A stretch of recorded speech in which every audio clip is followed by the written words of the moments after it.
परम पिता परमात्मा पूर्ण ब्रह्म सारी सृष्टि के रचनहार कबीर देव, कबीर साहिब, कबीर परमेश्वर जी की असीम रजा से आप सभी पुण्यात्माएं परमात्मा के सत्संग को सुनने के लिए उपस्थित हुए। आज का जो समागम है ये उस शुभ दिन के उपलक्ष्य में है जो मानव समाज के लिए कभी भुलाने वाला नहीं है।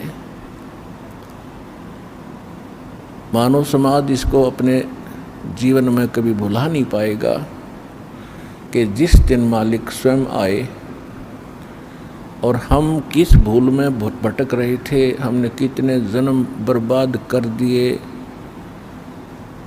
इस काल की कैद में और हमने कितनी यातनाएं सहन की। अब परमात्मा के दिए उस अध्यात्म ज्ञान के प्रकाश में आप जी को ये पता चलेगा कि हम कौन हैं, कहाँ से आए थे, हमें यहाँ कौन रोके हुए है, हमारा यह रहने का उद्देश्य क्या है। तो ये जानकारी स्वयं परमात्मा ही बताते हैं।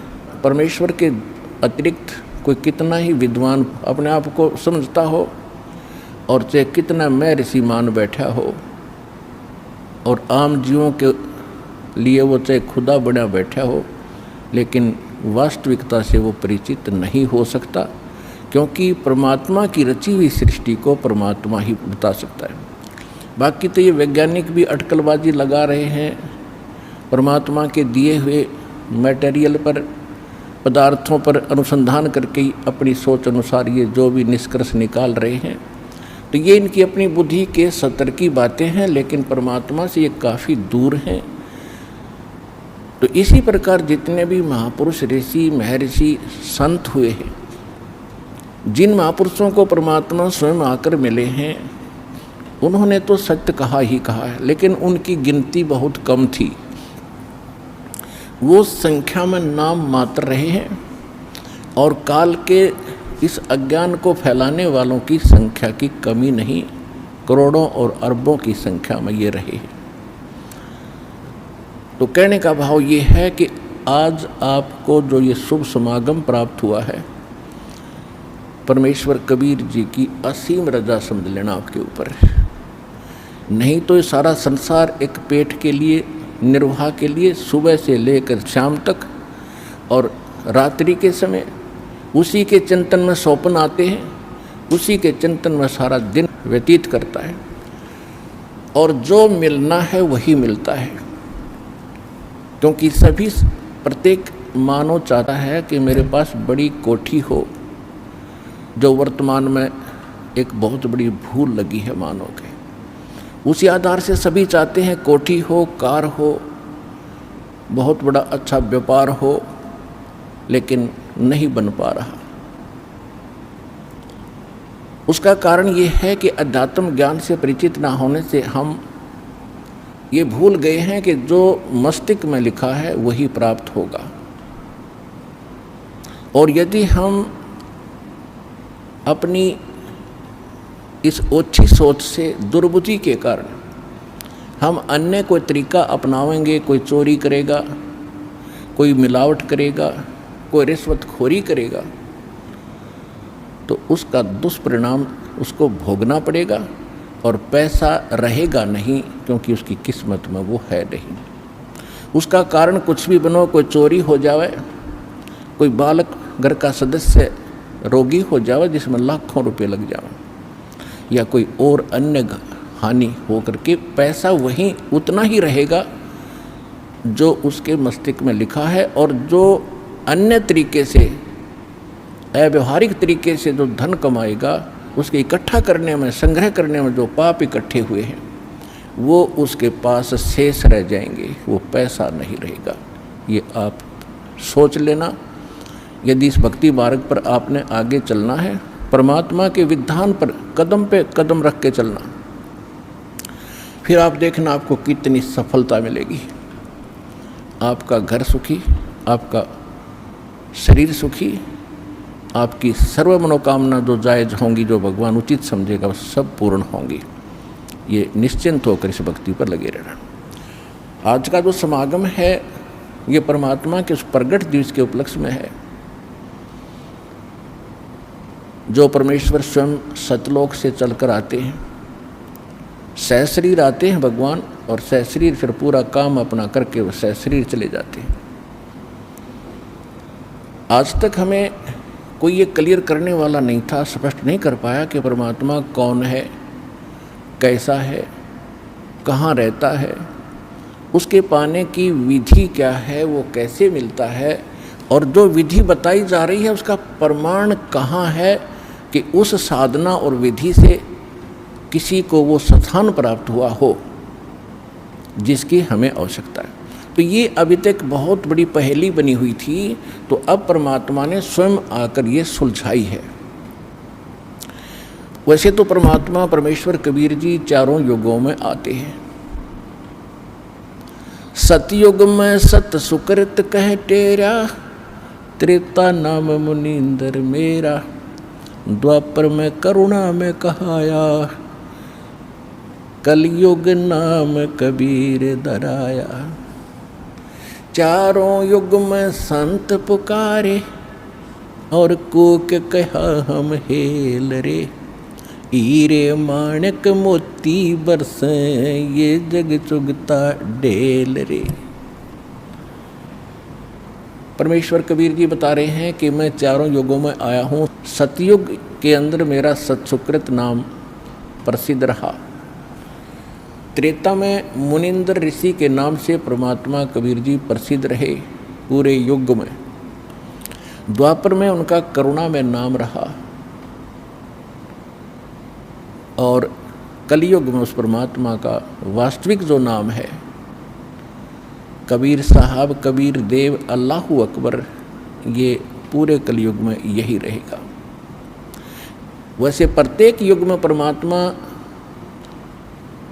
अन्य रूपांतर करके भी आते रहते हैं, साधु संत का रूप बनाकर कहीं भी प्रकट हो जाते हैं। कुछ समय वहाँ रहकर अपनी प्यारी आत्माओं को सच्चा ज्ञान भक्ति दृढ़ करके वो फिर वहाँ से अदृश्य हो जाते हैं। फिर वो भक्त, वो संत जिनको भगवान मिलते हैं सीधे वो अपने से परिचित कराकर वापस छोड़ते हैं। वो संत भी उस परमात्मा के आँखों देखा गुणगान, उसकी महिमा का वर्णन किया करते हैं। आज आप जी को इस समागम के दौरान अधिकतर परमेश्वर कबीर जी की जानकारी दी जाएगी। वो परमात्मा कौन है, कैसा है, कहाँ रहता है, किसने देखा है। और एक आम कहावत है अपने हिंदुस्तान के अंदर, कोई व्यक्ति कुछ बात कह रहा होता है तो उसको कहते हैं आप कौन से भगवान से मिलकर आए हो जो ऐसी बड़ी बड़ी बातें कर रहे हो। आप जी को उन महापुरुषों के प्रमाण दिए जाएंगे जो भगवान से मिलकर आए हैं। इसको हम मानते हैं कि जो भगवान से मिलकर आया है वो सच्ची कहता है। तो जो परमात्मा से मिलकर आए हैं उन महापुरुषों के भी साथ में एविडेंस, उनकी विटनेस आपके सामने दी जाएगी कि इन महापुरुषों ने परमात्मा को देखा और वो भगवान से मिलकर आए, और परमात्मा ने जो उनको मोक्ष मार्ग बताया उन्होंने कौन सी साधना की जिससे उनका मोक्ष हुआ। तो उसी साधना से, उसी भक्ति से आप और हम सभी का मोक्ष संभव है, इति सिद्धम। तो इस सत्संग के दौरान आप जी को ये सभी प्रमाण प्रस्तुत किए जाएंगे। सौभाग्य आपका, आप जी को ये सत्यनारायण कथा सुनने को सुलभ हुई। आज तक हमने ये पता नहीं था सत्यनारायण है कौन। सत्यनारायण, सत्य माने जिसका नाश कभी ना हो, अविनाशी। नारायण मीन जो जल के ऊपर, नार माने जल, आयन माने आने वाला, यानी जो जल पर आकर विराजमान होने वाला। वो कौन? वो परमात्मा है। इसलिए नारायण, नारायण यानी परमात्मा। परमात्मा की एक महिमा है कि वो सतलोक से चलकर आता है और जल के ऊपर कमल के फूल पर आकर वो निवास करता है, जिस कारण से उसको नारायण कहते हैं। और हमने इस नारायण की उपमा लगा रखी थी सतगुण विष्णु जी के ऊपर। सतगुण विष्णु जी जो है, इसको हम सत्यनारायण मानते थे। ये हमारे नकली गुरु अज्ञानी हमें मिसगाइड किए हुए थे। एक पीतल को हमें सोना बता रहे थे। कितना दुर्भाग्य रहा हमारा, और हमारे पूर्वजों ने कितना विश्वास किया इन मूर्खों पे, जिन्हें कह का पता नहीं अध्यात्म मार्ग। तो हमें अब सत्यनारायण का पता चला है कि कौन है वो सत्यनारायण। वो अविनाशी परमात्मा कौन है, तो उसकी जानकारी आपको बताई जाएगी। परमात्मा चारों युगों में आते हैं। सतयुग में सत्सुकृत नाम से परमेश्वर आए थे और एक सरोवर के अंदर कमल के फूल के ऊपर आकर शिशु रूप धारण करके उन्होंने निवास किया था। वहाँ से एक विद्याधर नाम के ब्राह्मण और उनकी पत्नी दीपिका, वो उस रास्ते से आ रहे थे जिस सरोवर में परमात्मा विराजमान थे। दोनों निसंतान थे। आयु लगभग 60-65 साल की हो चुकी थी, क्योंकि सतयुग में आयु लाखों वर्ष की होती थी। तो तब तक उनको कोई संतान प्राप्ति नहीं थी। वो सरोवर के शुद्ध जल को पीने के लिए उसके अंदर निकट पहुँचे तो बच्चे को पाया, घर ले आए। उन्होंने उसको पाला पोसा और 5 वर्ष के आयु से ही परमात्मा अपने जिस उद्देश्य को लेकर आते हैं उस ज्ञान का प्रचार प्रारंभ कर देते हैं। सतयुग में परमेश्वर ने 5 वर्ष की आयु में एक मनु नाम के एक ऋषि थे, मनु, स्वयंभू मनु बोलते हैं उनको, और उनके विषय में कहा जाता था कि बड़े विद्वान पुरुष थे, वेदों के बड़े ज्ञाता थे। परमात्मा की उनके साथ चर्चा हुई तो परमेश्वर ने कहा क्या कि मनु जी, परमात्मा कौन है, कैसा है। उनकी तो यही कहते हैं आगे पाछे नीम तले, इनकी वही बुद्धि सेट होती थी कि श्री विष्णु जी जो हैं ये सुप्रीम पावर हैं और यही परमात्मा है। अजरो अमर हैं, यही 3 रूप धारण करके ब्रह्मा रूप बनाकर सृष्टि उत्पत्ति करते हैं, विष्णु रूप बना करके ये सतिथि बनाते हैं, पालन पोषण करते हैं, शिव रूप धारण करके सबका विनाश करते हैं। और ये भी कहा करते थे कि अविनाशी हैं, अजरो अमर हैं। फिर उनसे पूछा जाता था कि परमात्मा मूलभूत रूप में कैसे हैं, तो कहा करते वो तो निराकार हैं, वो दिखाई थोड़ी देते हैं। समाधि लगाते हैं तो केवल परमात्मा का प्रकाश दिखाई देता है। और समाधि दशा में हमने देखा है श्री विष्णु जी ही हमें दर्शन देते हैं। ये काल कैसे छल करता है कि जैसे श्री ब्रह्मा जी, श्री विष्णु जी, श्री शिव जी, ये तो सगुण देवता हैं, इनके सामने रहते हैं, ऋषियों के सामने खूब प्रकट होते हैं, इनको सब मालूम है, क्योंकि इनकी दिव्य दृष्टि काम करती होती थी सतयुग त्रेता कुछ द्वापर तक भी। दिव्य दृष्टि ऐसा होता जैसे हम अपने घर बैठे चैनल में, टीवी के अंदर, और यदि कहीं पर भी कोई कार्यक्रम हो रहा हो, किसी जैसे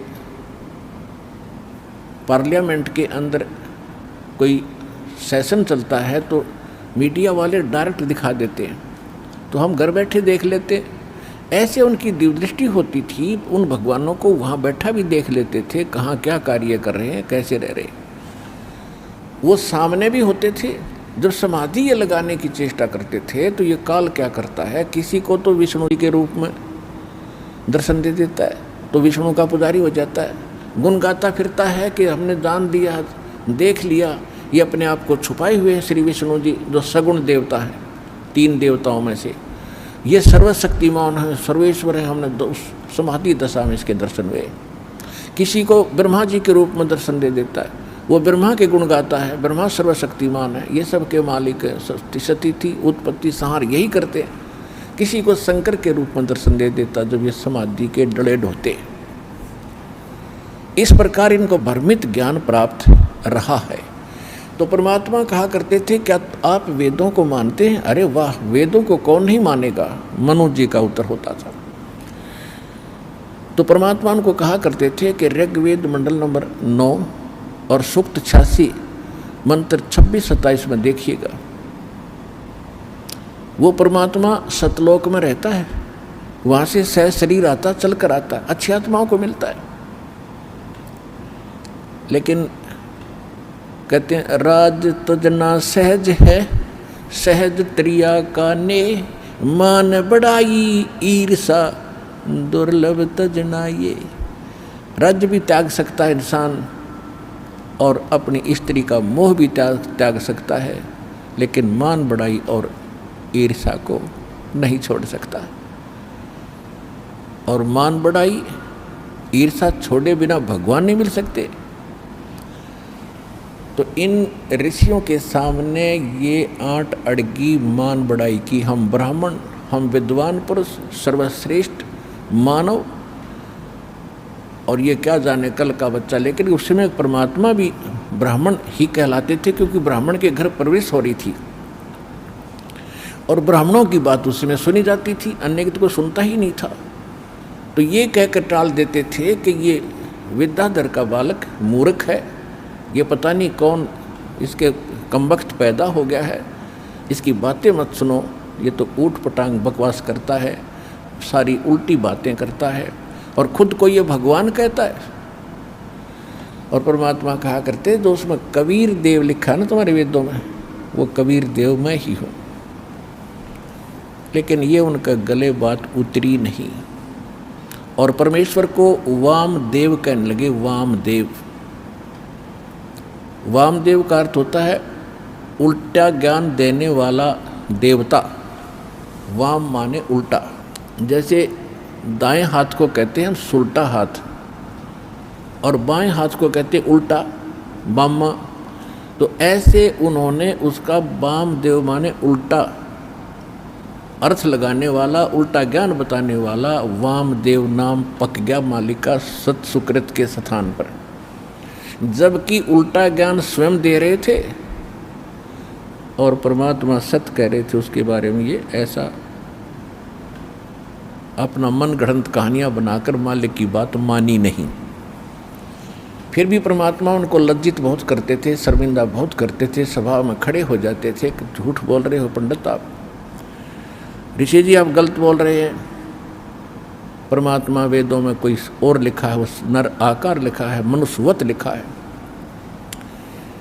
लेकिन उस समय इन वेदों को पढ़ने वाले चंद ऋषि होते थे और उनकी रोजी रोटी और प्रभुता उनके साथ अड़ी रही। भगवान के सत्य को उन्होंने स्वीकार नहीं किया। त्रेता में परमात्मा आए थे मुनिंद्र ऋषि के नाम से। अब आपको संक्षिप्त सा विवरण दे करके पिछला फिर कलयुग के अंदर जो मालिक आए थे उसकी जानकारी, वो लीलाएं आपको अधिक सुनाई जाएंगी, क्योंकि वो तो आज प्रत्यक्ष है हमारे सामने। उन घटनाओं की जो लीला की थी दाता ने, आज भी हमारे पास उनके अवशेष बचे हैं और हमें आसानी से विश्वास हो सकता है कि परमात्मा कैसी लीला करता है और वो कौन है। तो जब परमात्मा त्रेता युग में आए थे, मुनिंद्र ऋषि के नाम से मालिक प्रसिद्ध हुए। उस समय वही सतयुग वाली जो आत्मा विद्याधर की थी, वही आत्मा वेदविद ब्राह्मण के रूप में जन्म हुआ और वही दीपिका नाम की उसकी पत्नी, सूर्या नाम की उसकी पत्नी बनी। उस जीवन में भी वो निसंतान थे। उनको भी परमात्मा त्रेता युग में भी ऐसे ही जल के अंदर कमल के फूल पर शिशु रूप में प्राप्त हुए। और जब भी परमात्मा जिस युग में आते हैं, उनकी लीला कंवारी गायों से, उनकी परवरिश की लीला कंवारी गायों से होती है, अन्यथा वो टच नहीं करते किसी दूध को, जल को, आहार को। फिर कंवारी गाय लाई जाती है, उस पर परमात्मा का आशीर्वाद होता है, वो दूध देने लगती है जब वो दूध पीते हैं। और वो दूध आता कहाँ से है? सतलोक से आता है। तो इस प्रकार प्रत्येक युग में मालिक की परवरिश की लीला हुई। जब परमेश्वर मुनिंदर नाम से आए हुए थे, धीरे धीरे बड़े हुए, 5 वर्ष की आयु से ही उन्होंने सब विद्वानों के छक्के छुड़ाने शुरू कर दिए। लेकिन इन ऋषियों और ब्राह्मणों का एक स्वभाव बना रहा कि हमसे उत्तम कोई नहीं, जबकि परमात्मा भी ब्राह्मण कुल में ही थे, त्रेता में भी। लेकिन उन्होंने उसको बालक बताया और बालकपन से ही मालिक ने उनके छक्के छुड़ा दिए, सच्चा ज्ञान कहा।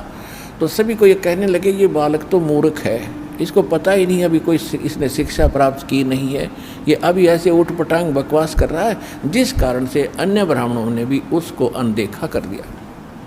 फिर भी परमात्मा की लीला अलग रही है, अपनी प्यारी आत्माओं को किसी न किसी तरीके से उनको भक्ति युक्त करते रहे हैं, और जिस कारण से हम आज तक परमात्मा की चाह और तड़प में भटकते रहे।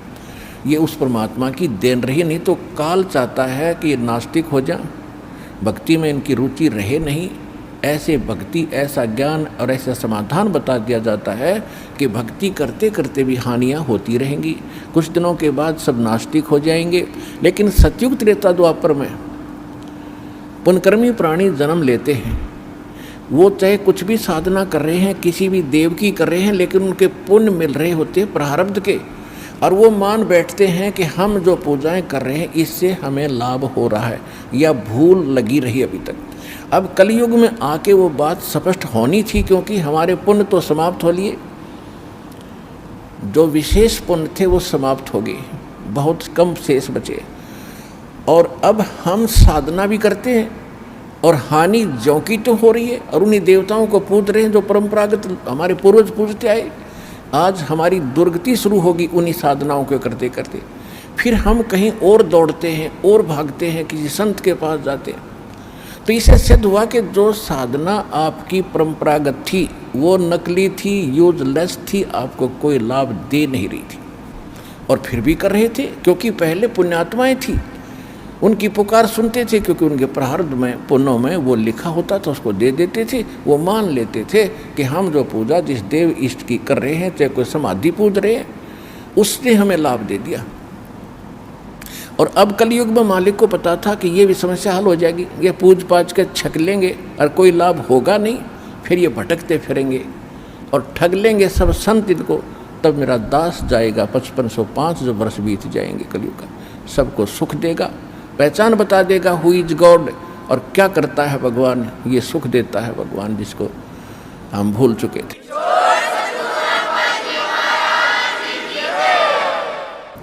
अब परमात्मा के ज्ञान को किसी ने सुना नहीं, सत्य को माना नहीं, तो परमात्मा के पास तो बहुत साधन हैं, बहुत से तरीके हैं। कहते 100 छल छिद्र मैं करूं अपने जन के काजे, हिरण्यकशिपु जो मार दूं मैं नरसिंह धर लूं साजो।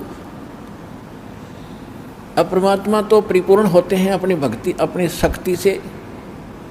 अब जैसे चंदन का पेड़, चाहे लकड़ी भी कहीं पड़ी हो, उसका स्वभाव है महक देती है, सुंदर महक देती है, लुभावनी महक उससे निकल रही होती है, सुगंध होती है। ऐसे ही परमात्मा के आसपास जहाँ भी कोई भक्त निकट आता था उसको अजब शांति मिलती थी।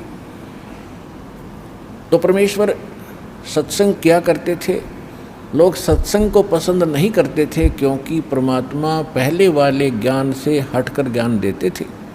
लेकिन जो दुखी होते थे उनको परमात्मा अपनी कृपा से सुख देते थे। वो सुखी हुए व्यक्ति 20 व्यक्तियों को जाकर बताते थे कि मुझे ये दुख था, मैं ये ऐसे कष्ट था, ऐसे एक संत आए हुए हैं, मुनिंदर नाम है उनका, और वहाँ चलिएगा आप भी सुखी हो जाओगे।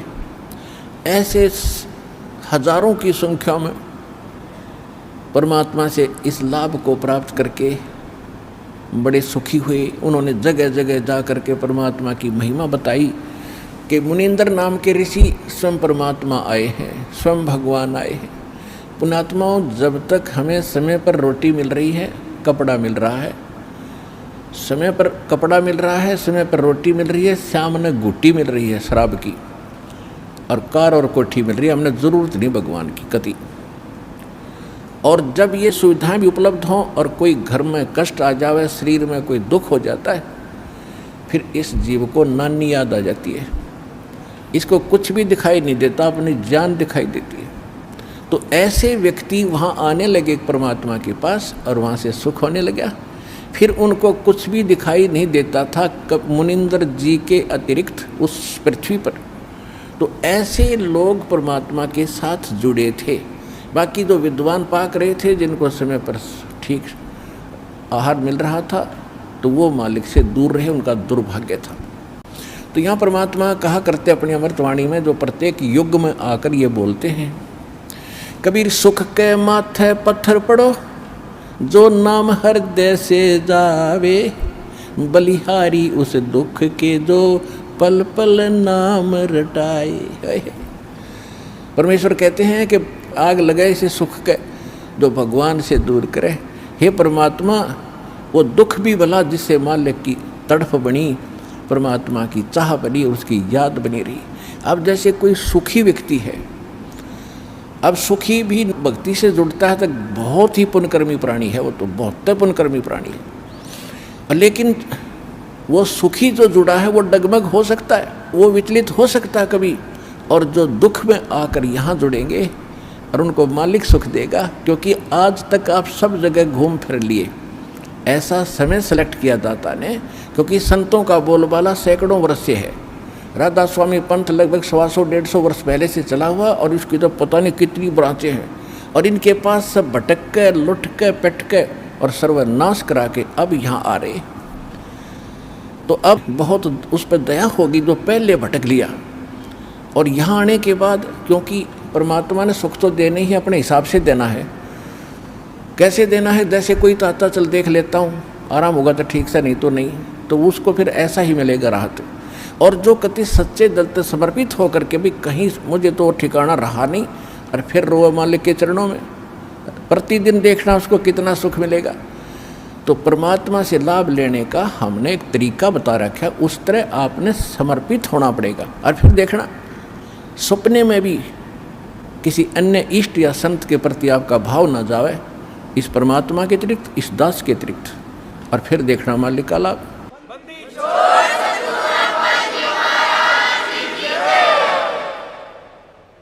तो ये कहने से नहीं बनेगा, सोचने से नहीं बनेगा, इसके लिए हम ज्ञान देते हैं उस परम पिता को, परमात्मा सिद्ध करते हैं और प्रमाण देते हैं।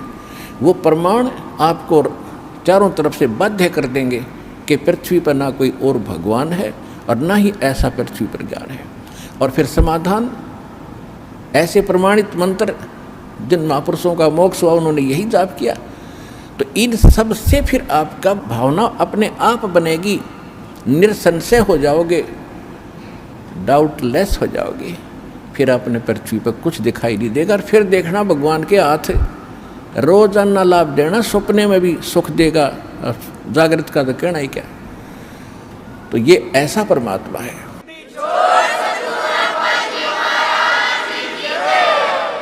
जैसे हम बहुत सी कथाएं सुना करते थे, उनका कोई सिर पैर नहीं था। हम सुना करते थे कि श्री रामचंद्र जी ने लंका पर चढ़ाई करते समय पुल की आवश्यकता पड़ी, समुद्र पर पुल बनाना था। हम ये भी सुनते थे कि 3 दिन तक भगवान श्री रामचंद्र जी समुद्र के अंदर घुटनों पानी में हाथ जोड़े याचना करते रहे कि हे जल्दी हे सागर राज, मुझे रास्ता दे दो, मैं बहुत दुखी हूँ, मेरी पत्नी को लंका का राजा रावण उठा ले गया है और उसको बहुत सता रहा है, उस पर चढ़ाई करनी है, हमने उसको बहुत प्रार्थना कर ली है, वो लौट आने को तैयार नहीं है। जब 3 दिन तक समुद्र ने उसको रास्ता नहीं दिया, तो तब श्री रामचंद्र जी ने लक्ष्मण से कहा था कि लक्ष्मण, मेरा अग्नि बाण दे, ये लातों के भूत बातों से नहीं मानते। जब उसने अग्नि बाण चढ़ा करके समुद्र को फूकने के लिए कोशिश की, उसमें लपटें निकलने लगी, क्योंकि सिद्धि से चलता था पहले ये सब शस्त्र। तब कहते समुद्र ने रास्ता दिया, ऐसे सुनते थे। फिर क्या सुनते थे कि नल नील ने समुद्र पर पत्थर रख दिया, उनके हाथों में पावर थी, उनमें शक्ति थी, सिद्धि थी कि उसके हाथ से रखा हुआ पत्थर जल में डूबता नहीं था, और जिस कारण से पुल बना। फिर हम ये भी सुना करते थे नकलियों से कि हनुमान जी ने पत्थरों पर राम का नाम लिख दिया, इसलिए पत्थर तिर गए। प्रथम तो कहते हैं समुद्र ने हाथ जोड़कर रास्ता दे दिया जब रामचंद्र जी ने जलाना चाहा, उसको फूकना चाहा। फिर कहा करते नल नील के हाथों तैरते थे पत्थर, उनके कोई वस्तु नहीं डूबती थी समुद्र पर। फिर कहते थे हनुमान जी ने राम का नाम लिख दिया इसलिए तर गए, पत्थर पुल बन गया। अरे कोई एक तो बताओ, एक पर सेट हो जाओ, किसने के करा को किससे होया, फिर रामचंद्र की तरह गया, नल नील से ही पुल बन गया, फिर राम ने कित बनाया वो। अब इसका निष्कर्ष निकलेगा, इस कथा से जो दास सुनाने जा रहा है त्रेता युग की। ऐसे प्रश्न करे एक भक्त ने मेरे से, जब गांव-गांव में दास सत्संग करने जाता था, वो कहने लगा जी मैं मिलिट्री के अंदर हूँ और मिलिट्री हमारी ज़्यादातर पहाड़ी क्षेत्र में रही है। जहाँ भी मुझे कोई मंडलेश्वर, कोई संत, कोई गुफा में साधु मिला है, मैं उनसे मिलने जाता रहा हूँ। और ये एक प्रश्न करता हूँ, मैं रामायण का पाठ बहुत करता हूँ और उसमें देखता हूँ कि सभी राक्षस मांस खावें, शराब पीवें, ऐसा व्यवहार विचार उनका हो गया था। और वहाँ पर विभीषण और मंदोदरी, इनके विचार पढ़ते हैं जब रामायण में, तो साधु संतों जैसे, तो इनको ये ज्ञान कहाँ से आ गया ऐसे बूंदी राक्षस नगरी में। तो वो कहने लगा जी मैं सब जगह मंडलेश्वरों के पास जा लिया, पर इस प्रश्न का उन्होंने को संतोषजनक उत्तर नहीं दे पाए, मैं आज तक भटक रहा हूँ। तो मैंने कहा भाई इस रोग की दवाई मेरे पास है, अब सुन ले, सुनाता हूँ। दास ने सुनाई फिर कथा, जो सत्य कथा है। परमात्मा त्रेता युग में मुनिंदर नाम से आए हुए थे और काफ़ी दुखी व्यक्ति मालिक की कृपा से, आशीर्वाद से सुखी हुए थे। फिर उनको दाता ये प्रथम मंत्र दिया करते थे। ये प्रथम मंत्र में जो पहले और लास्ट वाले नाम पहले नहीं दिए जाते थे, उनको तो अब बचपन से जब कलयुग आया इस समय ही प्रारंभ करना था, ये कंप्लीट कोर्स अब देना था। पहले तो ऐसा समझ लो कि ये आपको ग्लूकोज लगा दी जब तक सर्जन नहीं आया, और ग्लूकोज से रोगी मरता नहीं लेकिन रोग नाश नहीं होता। तो वो प्रथम नाम देते थे दाता और ग्लूकोज लगाकर चले जाते थे। अब ये रोग नाश तो अब होना था, ये दास भेजा है इस जन्म मरण के रोग का नाश करने का सर्जन और डॉक्टर, हर तरह की औषधि और ऑपरेशन सारा सिखाकर, सब ट्रेनिंग दे करके अब सब सुख होंगे, आपका जन्म मरण का रोग कटेगा।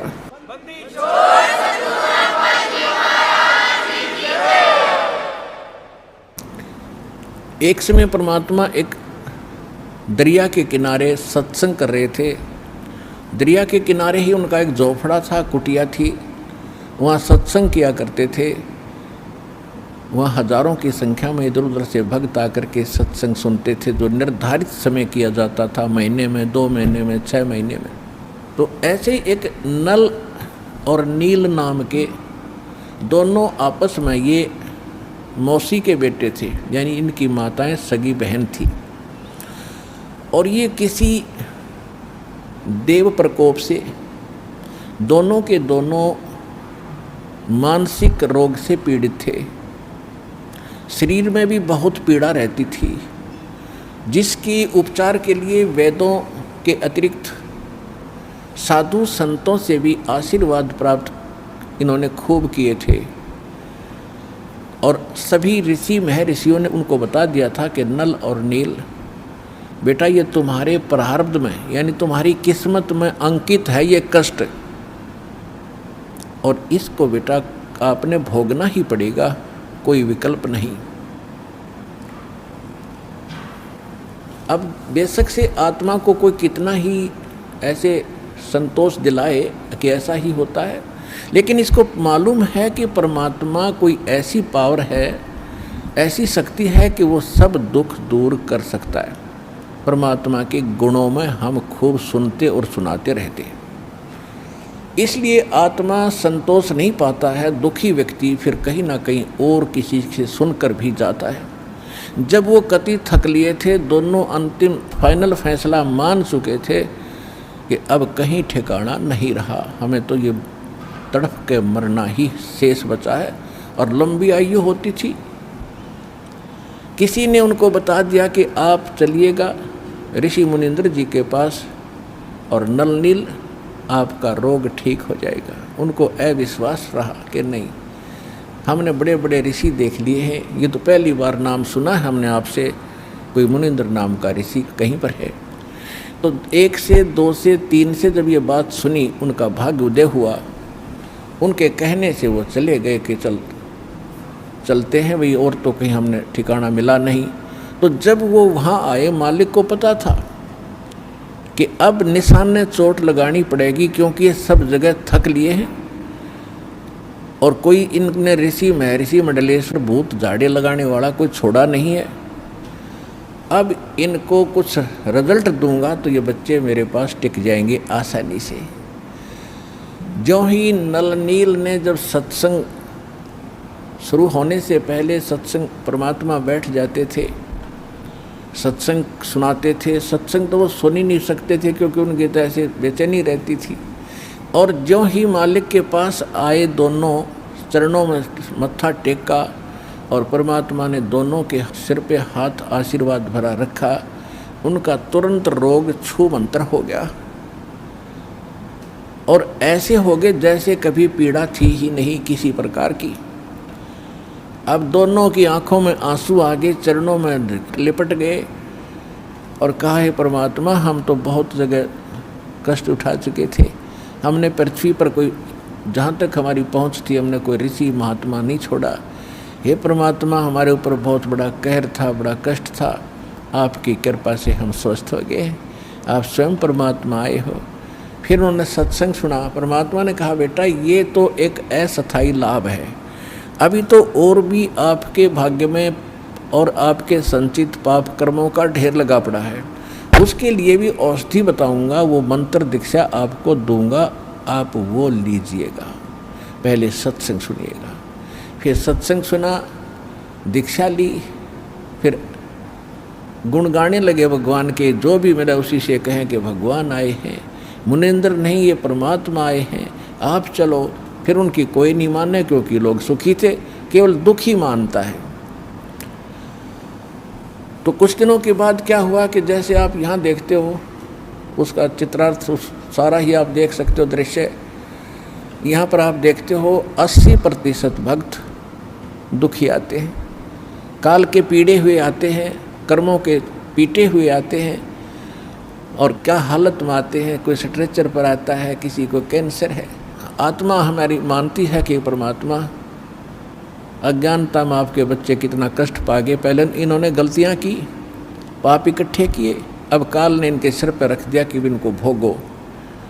परमात्मा अपने बिना अपने के दुख न कौन जानेगा, अगर आप भी नहीं इनको राहत दोगे तो ये कहाँ जाएंगे। दास उसका नौकर है, दास उसका पियन है, चपड़ासी है परमपिता कबीर भगवान का। आपकी अर्जी उसकी टेबल पर रख देता हूँ, वो तो जानी जान है किसकी स्वीकार करनी है, किसकी ना करनी है, किसके दिल में दोष है, कौन सच्चे आत्मा से पुकार रहा है, वो मालिक देखता है। दास की अर्जी यही होती है कि उसकी चरणों में आपकी पुकार अवश्य पहुंचाता हूं जब देखता हूं उनकी हालत कि आप बिना सुख देने वाला मालिक ना कोई हुआ ना होगा। आपके दरबार में सुख नहीं है तो दाता फिर कहाँ से प्राप्त होगा। तो हम जितनी अर्जी लगा सकते हैं, जैसी हमारी अकल काम करती है, लगाते हैं। सुनना दाता कबीर भगवान ने है और वो अवश्य सुनते हैं। ये सुख सागर हैं, ये दयालु भगवान, ये रहीम है, राम रहीम यही है। तो इसी प्रकार वहाँ आते थे, कई कई दिन रुक जाते थे, स्वाभाविक, क्योंकि वहाँ एक न्यारी शांति मिलती है। संसारिक कष्टों से, जो समस्याओं से मन हटकर एक मालिक पर लग जाता है, इसलिए कोई 2 दिन सत्संग में, कोई 1 दिन, कोई 3-3, 4-4 दिन का सत्संग भगवान कर दिया करते थे। तो परमात्मा कहा करते थे, बेटा जो गरीब असहाय व्यक्ति हैं, बीमार हैं, रोगी हैं, वृद्ध हैं, यहाँ कई कई दिन रुकते हैं तो उनके बर्तन साफ करो, उनके कपड़े धोया करो, ताकि उनकी आत्मा खुश हो और तुम्हें सेवा का फल मिले, ताकि तुम्हारे ऊपर जो कष्ट है वो ना आए। क्योंकि हमारे जो अंतःकरण में हमारे जो पाप कर्म वो कई प्रकार से साफ होंगे। कुछ तो ऐसे प्रकार के पाप कर्म हैं जो संत के आशीर्वाद मात्र से समाप्त हो जाते हैं। कुछ ऐसे पाप हैं जो कि आपको प्रणाम आदि दंडवत आदि करने से राहत मिलेगी। कुछ ऐसे पाप हैं जो आपने दान धर्म यज्ञ हवन पाठ आदि ही करवाना पड़ेगा, वही विकल्प है उनका, वो भी आपने करना ही पड़ेगा। उसके बाद फिर कुछ ऐसे पाप हैं जो सेवा करनी होती है, सेवा से भी कटते हैं। और कुछ ऐसे प्रकार के पाप होते हैं जो केवल नाम के जाप से ही कटेंगे, उनका कोई विकल्प नहीं। तो जैसे एक धोबी के पास कपड़ा जाता है तो वो देखता है कि इस कपड़े को साफ़ करना है तो पहले पानी से धोता है, साबुन लगाता है, उससे भी नहीं साफ़ होता फिर ड्राई क्लीन के लिए कोई अन्य केमिकल प्रयोग करता है और उसके सब दाग छुड़ाता है, तब वो उज्जवल होता है। इसी प्रकार हमारा अंतःकरण बहुत वर्षों से, बहुत युगों से हमने इतना मैला कर लिया है कि अब इसको हमने हर तरह के सब फार्मूले लगा करके इसको साफ करना है। तो परमात्मा कहा करते थे तो वो भक्त जो दुखी है वो सब सत्य मानते थे और उसका अनुसरण करते थे। तो नल नील तो और ज़्यादा ही दुखी थे, दोनों ने श्रद्धा से सेवा करनी शुरू की। जो वृद्ध थे, रोगी आते थे, उनके कपड़े धोते थे, उनके बर्तन लोटा थाली वगैरह जैसे भी थे वो ले जाते थे और दरिया पर धोकर लाते थे। वो इतने सीधे साधे और इतने परमात्मा पर समर्पित थे, इतना भाव था उनका कि पहले समय में साबुन वगैरह नहीं था। कपड़ा धोने के लिए पहले जल में भिगो देते थे, दरिया में भिगोकर उनको थोड़ा सा बाहर पत्थर रख देते थे, वो पानी में लहरों से गीले हो जाते, फिर उनको बाद में ऐसे मुक्के मार मार के धोते थे, कोई और तो साधन था ही नहीं। और बर्तनों को भी ऐसे पहले भिगोकर थोड़ी देर के बाद धोने के लिए किनारे रख देते थे और तब तक वो बैठ जाते थे वृक्ष के नीचे और चर्चा करते थे सत्संग में सुनाई कथाओं का, और फिर अपने दुखों के बारे में कहते थे, ओहो हमें तो भगवान मिल गए और सच्चा ज्ञान मिल गया और सही मंत्र मिल गए, ओहो बड़ा कल्याण हुआ, बड़ी दया करी परमात्मा ने, देखो आज सत्संग में ऐसे सुना रहे थे परमात्मा, सारी सत्य है।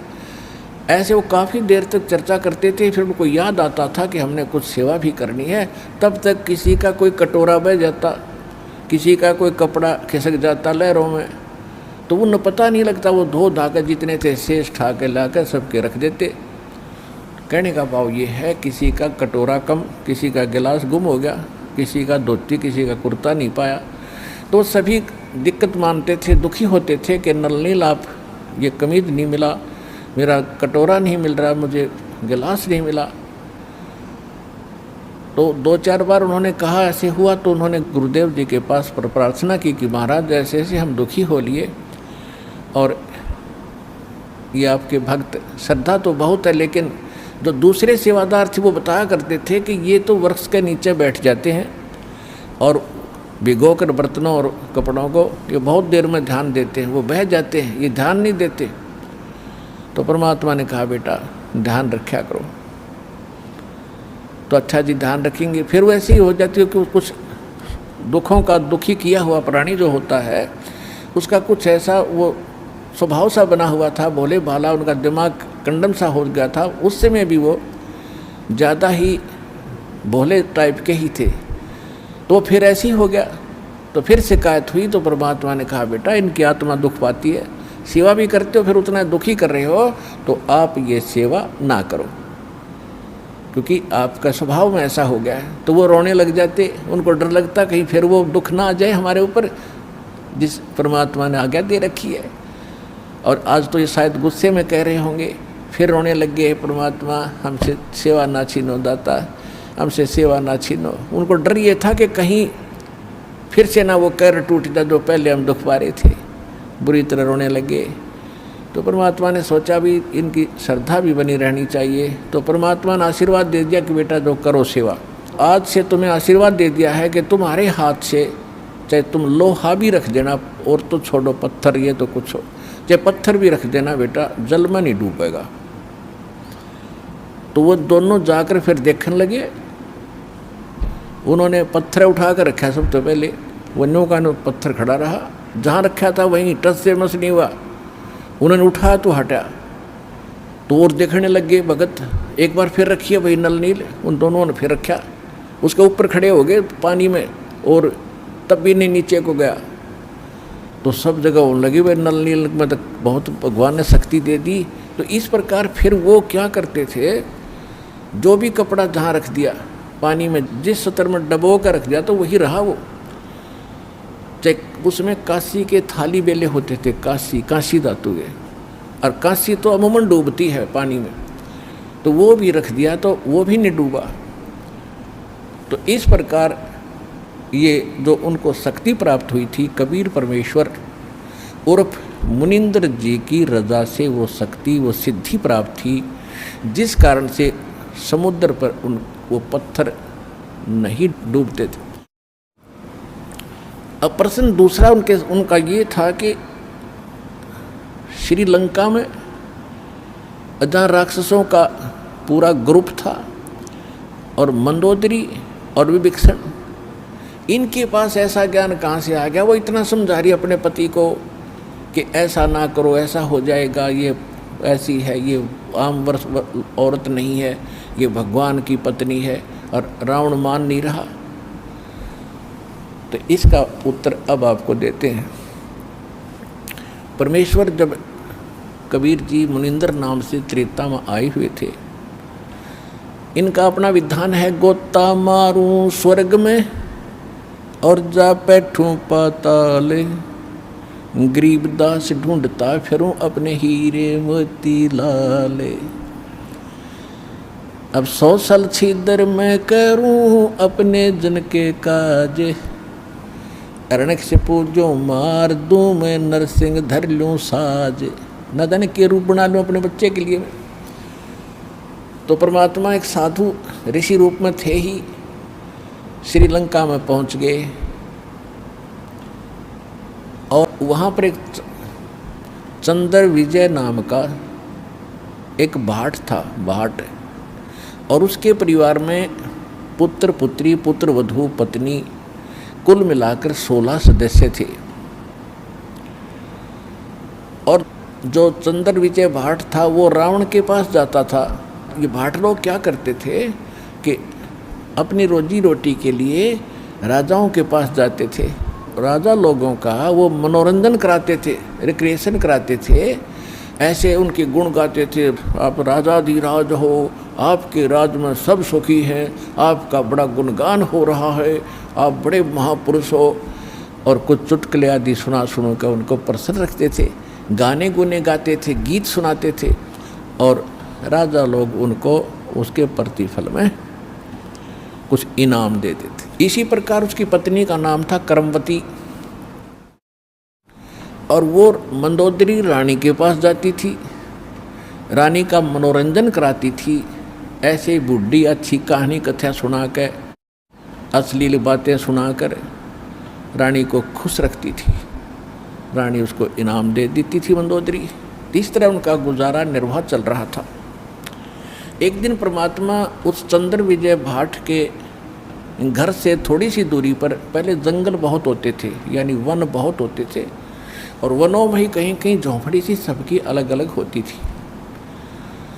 एक वृक्ष के नीचे उस रास्ते में बैठ गए जहाँ से चंद्र विजय सुबह सुबह फ्रेश होने के लिए जाता था। और उस समय वो साधु संतों को बड़ा देखकर खुश होता था। चंद्र विजय, पिछले संस्कार होते हैं, आदमी किसी भी जाति विशेष में जन्मा है वो उसके संस्कार हैं, लेकिन जो भक्त है, भक्ति बीज पलटे नहीं, चाहे पलट जाओ ब्रह्मांड, तो भक्ति की आस्था उसके अंदर न्यारी थी। बेशक से सारा दिन बकवाद ही सुनता और सुनाता था, लेकिन भक्ति वाले लक्षण भी उसके अंदर विद्यमान थे। साधु देखे, चरणों में मत्था टेका, और हे भगवान, आज बड़े भाग्योदय हुआ, मेरा ऋषि जी के दर्शन आज सुबह सुबह हुए, हम दास के लिए कोई सेवा बताओ, हमारे घर पर चलिए भगवान, आज तो बड़ा सौभाग्य मेरा। तो परमात्मा को वो घर ले आए। परमात्मा गए इसलिए थे, उनके झोपड़ी के सामने बैठ गए और लगे सत्संग सुनाने।